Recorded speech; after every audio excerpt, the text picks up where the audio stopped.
आज राजू उर्फ राजेश जो 6 फरवरी को फटाका फैक्ट्री में जो भीषण आग लगी थी जिससे पूरा हड़दंग दहल गया था, उसकी बेल एप्लीकेशन मुंबई के अधिवक्ता कुणाल तिवारी के द्वारा प्रस्तुत की गई थी।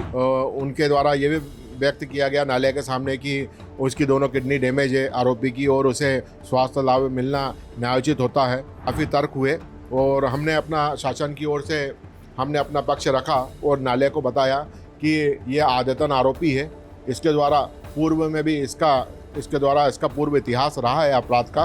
विगत दिनों 6 फरवरी को जो शहर में पटाखा हादसा हुआ था उसमें करीब 13 लोगों की मौत हो गई थी। वहीं कई लोग बेघर भी हो गए और कई लोग घायल हो गए जिन्हें इंदौर भोपाल में उच्च हॉस्पिटल में उनका इलाज जारी है। वहीं आज जिन आरोपियों की आज बेल के लिए एक जो मुख्य आरोपी राजेश अग्रवाल उसकी बेल के लिए जो प्रस्तुत की गई थी उसमें हरदा के जो शासकीय वकील थे उनके द्वारा वो बेल को रद्द करवा दिया गया। आज हम उनसे जानना चाहेंगे किस प्रकार से ये किया पूरा। जी अपना नाम। आज मैं विपिन सोनकर अतिरिक्त शासकीय अधिवक्ता हरदा न्यायालय में, और आज राजू उर्फ राजेश जो 6 फरवरी को फटाका फैक्ट्री में जो भीषण आग लगी थी जिससे पूरा हड़दंग दहल गया था, उसकी बेल एप्लीकेशन मुंबई के अधिवक्ता कुणाल तिवारी के द्वारा प्रस्तुत की गई थी, जिसकी आज पैरवी हुई थी, बहस हुई थी उस पर।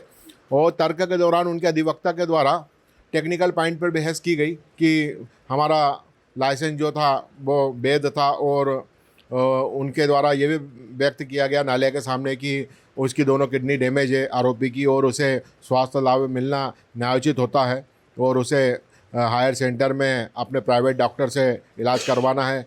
ऐसे 3-4 उन्होंने ग्राउंड लेकर माननीय न्यायालय के समक्ष बेल एप्लीकेशन प्रस्तुत की थी, जिस पे काफ़ी तर्क हुए और हमने अपना शासन की ओर से हमने अपना पक्ष रखा और न्यायालय को बताया कि ये आदतन आरोपी है।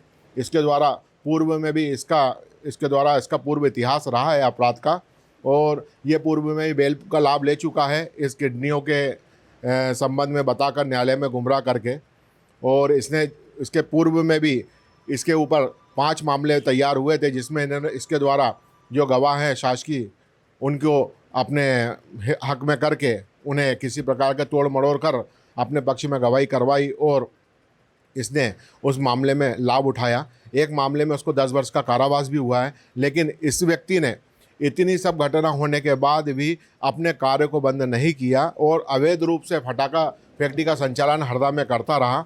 यह व्यक्ति के अभी हरदा में कम से कम 4 से 5 फैक्ट्रियां चल रही है, जिससे अभी हमारे माननीय कलेक्टर महोदय एसपी महोदय ने मामले को संज्ञान में लिया और हमारे जो विवेचन अधिकारी हैं उनके द्वारा भरपूर मात्रा में विस्फोटक अभी फैक्ट्री में विस्फोट होने के बाद बरामद किया। कम से कम 37,000 किलो विस्फोटक जिसे गोडाउन में रखा है, और उस विस्फोटक को अभी आज वहाँ पर कोर्ट में श्री के वर्मा मुख्य न्यायिक दंडाधिकारी महोदय के यहाँ पर मामला लगा भी था विस्फोटक को ख़त्म करने के लिए। ये जो राजेश अग्रवाल के ये मुख्य आरोपी है ये? हाँ, राजेश अग्रवाल इस मामले का मुख्य आरोपी है। उसके द्वारा ही पूरा व्यापार का संचालन किया जा रहा था और इतनी भारी मात्रा में उसके पास में विस्फोटक मिला है, उसको जांच के लिए भेजा भी गया है उन विस्फोटकों को कि उसमें इन विस्फोटक के अलावा और कौन कौन से विस्फोटक शामिल थे। बताया जा रहा है कि इसकी एक दुकान घंटाघर जो मेन बाजार है वहाँ पर भी संचालित की जा रही थी। हाँ, इसके द्वारा फुटकर व्यवसाय के रूप में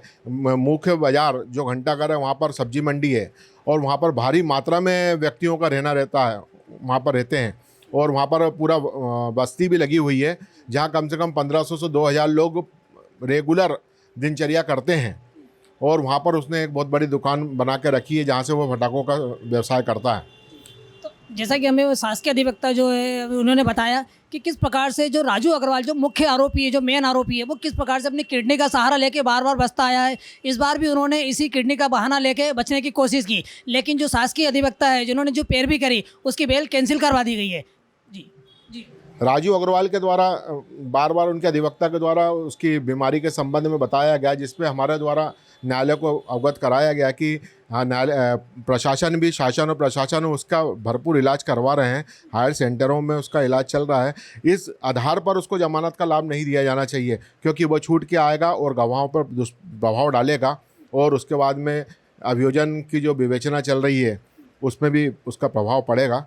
इसलिए हमने न्यायालय से निवेदन किया कि उसकी जमानत याचिका खारिज की जाना चाहिए। न्यायालय ने गंभीरता से इस मामले को संज्ञान में लिया और उसका आज बेल एप्लीकेशन जो जमानत याचिका लगी थी उसे खारिज की।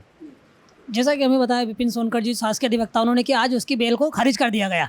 आपको बता दें कि उनका ये भी कहना पड़ रहा है कि जिस प्रकार से शासकीय उनके ट्रीटमेंट दिया जा रहा है, उच्च हायर सेंटर है जहाँ पर उनका इलाज चल रहा है, जब चल रहा है तो फिर उन्हें प्राइवेट उसको दे के बेल क्यों की जाए। इसलिए उन्होंने उनकी बेल को रद्द करने के लिए पैरवी की और उनकी बेल आज रद्द हो गई है। IBC 24 के लिए हरदा से कपिल शर्मा की रिपोर्ट।